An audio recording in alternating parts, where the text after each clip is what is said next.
Assalamualaikum, selamat datang kembali di program Sekoper Cinta. Mudah-mudahan ibu-ibu sedang merasa tentram dan damai ya. Meskipun ya kadang setiap orang pasti pernah mengalami stres. Pernah nggak sih Bu mengalami perasaan stres? Stres itu ada yang ringan dan ada pula yang berat. Stres dapat terjadi jika seseorang dihadapkan pada situasi yang menuntut atau menekan, atau berada pada situasi yang tidak menyenangkan. Salah satu penyebab situasi yang tidak menyenangkan tersebut adalah konflik. Konflik yaitu ketika ada perbedaan keinginan ataupun pendapat. Nah, hari ini kita akan menonton Bu Damai. Sepertinya Bu Damai sedang stres. Stres kenapa ya? Yuk, mari kita simak bersama-sama.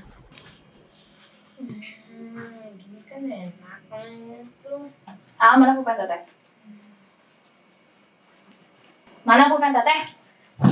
Teh, balikin nggak? Kamu balikin pulpen teteh dulu. Masa enggak minjemin? Minjem, iya. Masa kamu lupa? Pulpen kesayangan teteh? Hah? Kamu pakai buat bikin PR, terus kemana sekarang? Kemana? Yang sengaja hilang. Itu ya itu kok bisa dicari lagi. Iya ngaco. Itu gak bisa. Itu teteh udah nyari kemana-mana. Gak ada. Hai kalian, kenapa malah berantem? Bisa nggak sehari aja damai? Ya ibu. Pulpen teteh kesayangannya hilang. Ya, udah. Teteh, nggak usah minjemin barang lagi sama AA. AA juga nggak usah minjem lagi apa-apa sama Teteh. AA sebagai laki-laki harus bertanggung jawab. Tahu. Ibu teh baru pulang pelatihan. Capek ibu teh, pengen istirahat. Apa kalian teh nggak kasihan sama adik kalian yang ada di dalam kandungan ibu? Harus dengar kalian ribut terus. Ibu, ada apa ini teh teriak-teriak? Kedengeran tetangga malu. Ini A-nya ngilangin pulpen teteh, bilangnya nggak minjem, padahal minjem terus dihilangin. Pulpen. Iya. Kan cuma pulpen doang. Pulpen kesayangan teteh. Iya udah. Pulpen mah nanti bapak beliin lagi kalau udah gajian ya. Ya tapi bukan itu masalahnya Bapak. Ini tuh udah banyak, bukan cuma pulpen doang. A-nya selalu kayak gini, nggak bertanggung jawab. Cepet balikin. Teh.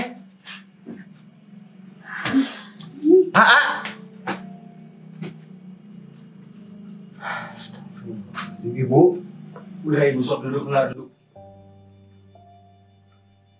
Istirahat ibu teh. Lagi isi kan? Duduk aja sing tenang. Bapak ganti baju dulu biar bapak nanti ngomong sama teteh ya. Sok sing tenang lah.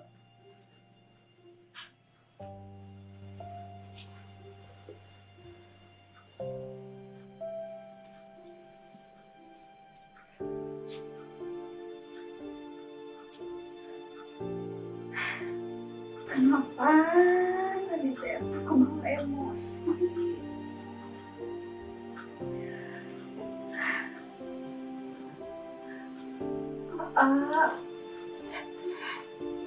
Aku pura ibu.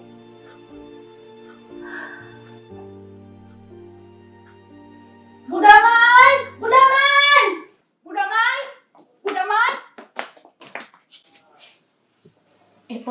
Eta ya si Neng. Saya dicaritakeun teh ya.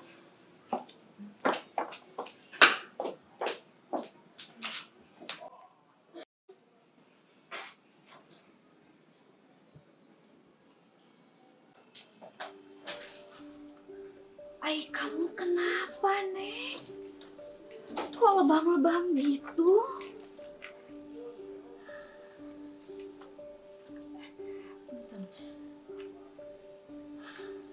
Tenang ya.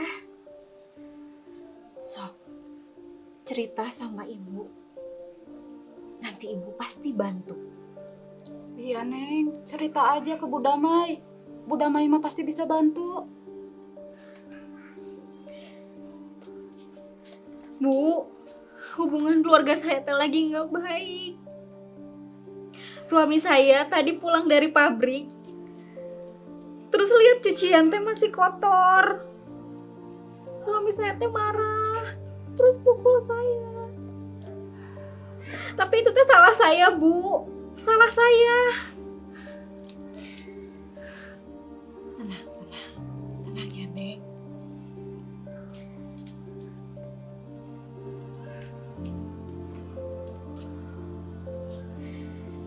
Ini mah kayaknya bukan pertama kali ya.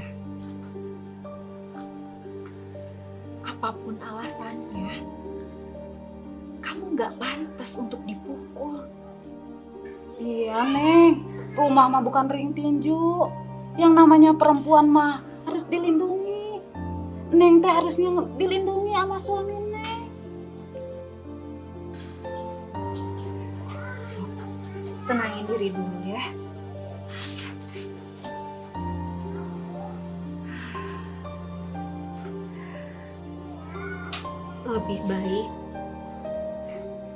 Lebih baik kita lapor ke aparat desa. Lapor? Ke aparat? Bu, jangan Bu. Jangan. Saya teh takut Bu. Bu, ini saya kesini aja, saya teh kabur. Bu, nanti kalau lapor, suami saya nanti di penjara. Terus saya teh gimana? Saya teh malu Bu nanti sama keluarga, sama tetangga.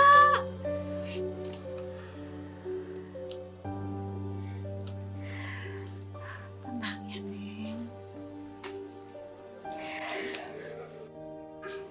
Kamu pasti aman.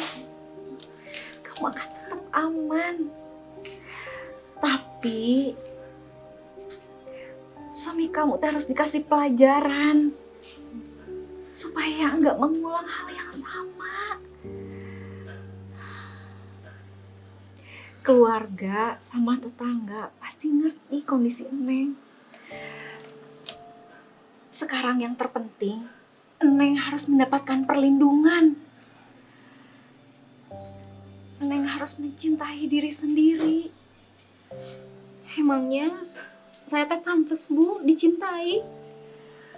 Pantas, Neng.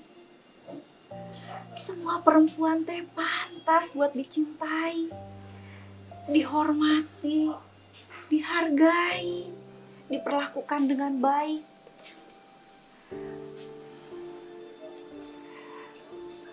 Neng gak sendirian di dunia ini. Ada ibu, ada emak, ada Komnas Perlindungan Perempuan, juga ada undang-undang perlindungan perempuan. Gitu ya Bu. Iya. Tapi nanti suami saya gimana Bu?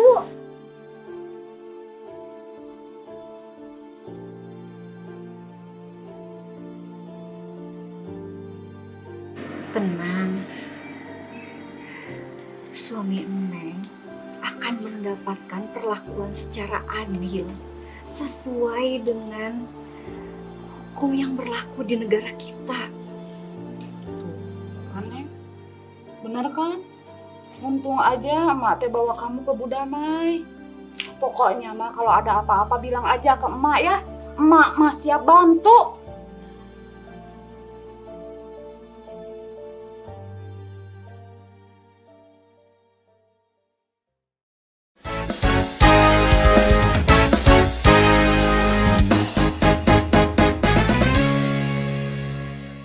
Kekerasan kerap terjadi meskipun kekerasan kadang salah diartikan. Karena banyak yang mengira kekerasan hanya berupa kekerasan fisik. Padahal kekerasan verbal dalam bentuk kata-kata maupun secara fisik ataupun non-verbal tetap sama bahayanya. Mari kita dengarkan apa kata Master terkait topik hari ini. Assalamualaikum warahmatullahi wabarakatuh. Halo perempuan Jawa Barat juara, bertemu kembali di kelas Sekoper Cinta, Sekolah Perempuan Capai Impian dan Cita-Cita. Saya Yati Indriati, Master of Trainer Sekoper Cinta akan menyampaikan penjelasan tentang penanganan masalah keluarga. Ibu-ibu para perempuan Jawa Barat juara, apakah ibu-ibu punya masalah dalam keluarga? Kalau iya, ibu-ibu jangan berkecil hati, karena tidak ada keluarga yang tidak punya masalah. Apa itu masalah? Masalah adalah keadaan yang belum sesuai dengan yang kita inginkan. Jenis-jenis permasalahan yang biasa muncul dalam keluarga adalah 1. Kesenjangan proses komunikasi antara anggota keluarga. Misal, keinginan, harapan, kebutuhan ibu yang tidak dipahami oleh bapak, anak yang tidak dipahami oleh orang tua. Kedua, permasalahan dengan mertua dan saudara. Hal ini dialami ketika mertua dan saudara ikut terlibat yang kadang menimbulkan perselisihan. Ketiga, permasalahan terkait keuangan. Permasalahan bisa timbul dari aspek pengelolaan atau permasalahan yang timbul karena tidak adanya uang dan adanya hutang. Keempat, permasalahan pengasuhan anak. Membesarkan anak memerlukan kerjasama antara bapak dan ibu. Tidak jarang terjadi perbedaan pendapat dalam pola asuh. Kelima, permasalahan anak remaja, di mana anak remaja ingin bertindak seperti orang dewasa, yang mengakibatkan pertengkaran dengan orang tua menjadi lebih sering. Apabila ibu-ibu menghadapi kondisi tersebut, penting bagi kita untuk mengidentifikasi dan menyadari adanya masalah. Dengan demikian, kita mampu mencari akar permasalahannya, lalu berusaha menyelesaikannya. Permasalahan yang terus-menerus didiamkan akan berdampak tidak baik. Salah satunya berpotensi terjadinya kekerasan dalam rumah tangga. Dan sebagian besar korban kasus kekerasan dalam rumah tangga adalah perempuan dan anak. Ada beberapa jenis kekerasan dalam rumah tangga. Pertama, kekerasan fisik, yaitu yang mengakibatkan rasa sakit atau luka, seperti yang kita lihat pada tetangga Bu Damai. Kedua, kekerasan psikis, yaitu perbuatan yang mengakibatkan ketakutan, hilangnya rasa percaya diri, dan rasa tidak berdaya. Ketiga, kekerasan seksual, yaitu pemaksaan hubungan seksual dengan cara tidak wajar atau tidak disukai, dan pemaksaan hubungan seksual terhadap seseorang dalam lingkungan rumah tangga untuk tujuan komersial atau tujuan tertentu. Yang keempat, penelantaran dalam rumah tangga, yaitu penelantaran terhadap orang yang secara hukum wajib diberi kehidupan, perawatan, atau pemeliharaan seperti anak dan istri. Ibu-ibu, kekerasan dalam rumah tangga akan mengakibatkan dampak yang tidak baik. Apa saja dampaknya? Orang yang mengalami kekerasan akan membentuk mental sebagai korban. Artinya, dalam benaknya akan terus tertanam bahwa dirinya memang hanya pantas untuk dikorbankan. Anak yang mengalami kekerasan juga cenderung untuk melakukan kekerasan, bisa jadi terhadap anak lain. Dampak lain adalah rendahnya kepercayaan diri, sehingga akan menghambat perkembangan anak dan anak sulit menunjukkan inisiatif karena mungkin merasa dirinya selalu salah, bahkan dapat mengalami sulit bergaul. Sikap murung anak yang terus-menerus dapat mengakibatkan depresi dan membawanya memiliki kebiasaan buruk, seperti menggunakan obat-obat terlarang, alkohol, melakukan seks bebas, dan bahkan bunuh diri. Serta banyak lagi dampak negatif lainnya apabila tidak ada pertolongan untuk anak korban kekerasan. Korban kekerasan dalam rumah tangga berhak untuk mendapat perlindungan dari keluarga, dari kepolisian, kejaksaan, pengadilan, lembaga sosial, dan pihak lainnya dengan penanganan khusus untuk menjaga kerahasiaan korban. Ibu-ibu, apabila terjadi kekerasan dalam rumah tangga di lingkungan kita, maka kita wajib menolong korban kekerasan sesuai dengan batas kemampuan kita. Apa saja yang bisa kita lakukan? Kita dapat melakukan perlindungan dan memberikan pertolongan darurat, dan melaporkannya pada pihak yang berwenang seperti aparat desa. Ibu-ibu, permasalahan dalam keluarga tidak hanya berpotensi timbulnya kekerasan dalam rumah tangga, namun juga dapat menimbulkan stres. Setiap orang pasti mengalami stres, baik ringan maupun berat. Apa sih stres itu? Stres ada reaksi yang muncul pada saat diri kita dihadapkan pada berbagai tuntutan, yang sifatnya bisa positif dan bisa negatif. Contoh, seorang pekerja yang dituntut oleh pekerjaan yang banyak dan bertumpuk. Ibu yang dihadapkan pada tugas-tugas rumah yang tak kunjung selesai, dan sebagainya. Pada umumnya, orang menyadari adanya stres. Namun ada juga yang tidak menyadari bahwa dirinya mengalami stres.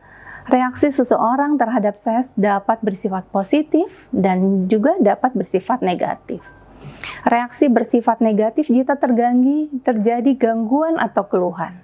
Atau jika stres membuat seseorang memunculkan hal-hal yang tidak baik. Contohnya menjadi murung, mengurung diri, atau tidak mau bersosialisasi. Sehingga sedangkan reaksi positif jika menimbulkan dampak yang menjadi pendorong agar orang berusaha bersemangat untuk menyelesaikan masalah. Atau bahkan memunculkan kreativitas untuk menemukan cara-cara baru dalam menghadapi masalah. Reaksi terhadap stres juga dapat terlihat dari fisik dan psikis, seperti sakit perut, pusing, otot tegang, susah tidur, susah konsentrasi, mudah lupa, mudah tersinggung, merasa panik atau cemas, dan banyak lagi. Biasanya ciri-ciri stres seperti yang saya sebut tadi bersifat umum. Namun, masing-masing kita biasanya memiliki ciri stres yang berbeda dengan orang lain. Misal, saat stres Ibu A akan menjadi sulit tidur dan mudah marah. Sedang Ibu B akan mengalami diare dan merasa sering ingin menangis. Ciri stres kita yang khas biasanya akan menetap. Artinya, ciri yang kita alami saat stres akan sama atau berlangsung dalam waktu yang relatif lama. Dengan demikian, jika kita mencatat baik-baik ciri-ciri stres yang khas dalam diri kita, maka saat ciri tersebut muncul, kita akan segera sadar bahwa kita sedang mengalami stres dan dapat segera mengambil langkah untuk mengatasinya. Ingat ya ibu-ibu, mengelola stres sedini mungkin sangatlah disarankan. Karena stres yang sudah berkepanjangan akan sulit diatasi. Ibu-ibu, suatu situasi stres tidak dapat kita hindari dalam kehidupan sehari-hari. Oleh karenanya, cara yang perlu dipelajari adalah mengelola stres, bukan menghilangkan stres. Mengelola stres artinya kita memahami kapan kita mengalami stres dan mengetahui bagaimana upaya menyelesaikannya. Pernahkah ibu dihadapkan pada suatu masalah, lalu ibu bercerita kepada teman, dan ternyata ibu mendapat solusi, atau rasa sedih, marah, dan kesal menjadi berkurang? Nah, ibu sebenarnya sedang melakukan pengelolaan stres dengan berbicara dengan orang yang kita percaya. Atau pengelolaan stres juga bisa kita lakukan sendiri. Nah, yang terakhir saya ingin sampaikan pada pembelajaran ini adalah bagaimana tips menghadapi stres. Pertama, jika sedang stres, kita harus melakukan sesuatu. Jangan berharap stres kita akan berkurang jika kita hanya berdiam diri. Masalah yang ada harus dikenali, kemudian diatasi. Tips yang kedua, mengatasi stres dengan emosi yang tepat. Jika kita tidak bisa mengubah situasi penyebab stres, maka segeralah ubah cara pandang kita terhadap situasi tersebut. Misal, anak sedang demam tinggi dan tidak bisa tidur. Daripada ibu panik, lebih baik ibu tenang dan mengambil tindakan untuk mengurangi sakit anak. Tips yang ketiga, menerima kenyataan. Seringkali hal yang kita dapatkan tidak bisa kita ubah. Misalkan, penghasilan kita lebih sedikit dibanding keluarga lain. Daripada menjadikan hal tersebut sebagai masalah yang menyebabkan stres, kita harus mulai menerima keadaan diri kita. Yakinlah bahwa kita semua istimewa dan unik. Kita mempunyai kelebihan. Fokuslah pada kelebihan tersebut. Keempat, berbicaralah dengan teman, saudara, atau orang tua kita saat kita merasa stres. Dengan berbicara kepada orang lain, beban kita akan berkurang. Ibu-ibu Jawa Barat juara, demikian penjelasan tentang penanganan keluarga. Semoga bermanfaat. Sampai bertemu kembali di kelas Sekoper Cinta lainnya. Jangan lupa tetap pakai masker, jaga jarak, mencuci tangan. Terima kasih. Wassalamualaikum warahmatullahi wabarakatuh.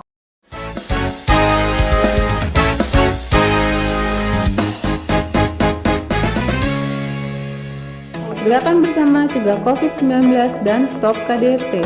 Ikuti anjuran pemerintah untuk melakukan physical distancing, bekerja di rumah, belajar di rumah, disertai berdoa bersama. Jaga kebersihan lingkungan, cuci tangan dengan sabun, makan makanan bergizi, dan konsumsi vitamin untuk kekebalan tubuh. Jalin komunikasi yang baik antar anggota keluarga dalam rumah tangga, dan perbanyak kegiatan bersama, seperti memasak, berkebun, berolahraga, dan bermain bersama. Ciptakan rumah tangga harmonis dan sejahtera, baik antar suami, istri, anak, dan orang yang mempunyai hubungan keluarga yang menetap dalam rumah tangga, serta orang yang bekerja membantu rumah tangga dan menetap dalam rumah tangga tersebut, tanpa ada kekerasan fisik, psikis, seksual, dan penelantaran dalam rumah tangga. Jika terjadi KDRT, hubungi pengaduan masyarakat Kementerian Pemberdayaan Perempuan dan Perlindungan Anak.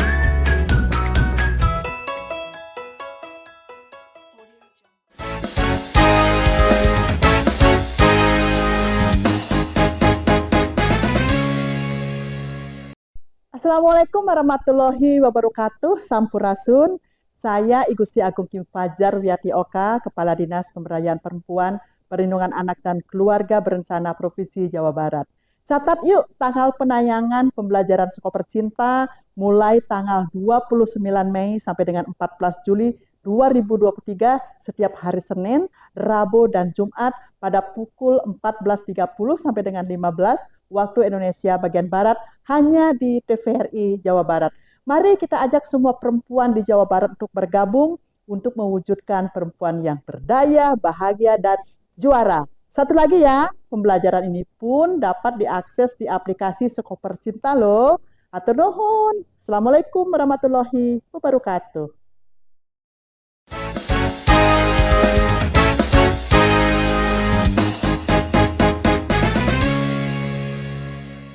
Siapa bilang saya tidak pernah stres seperti Ibu Damai? Tentu pernah, tapi biasanya secangkir teh hangat sudah cukup membuat hati tenang dan juga nyaman. Bagaimana dengan ibu-ibu di rumah? Ibu, stres bisa juga berasal dari kekerasan.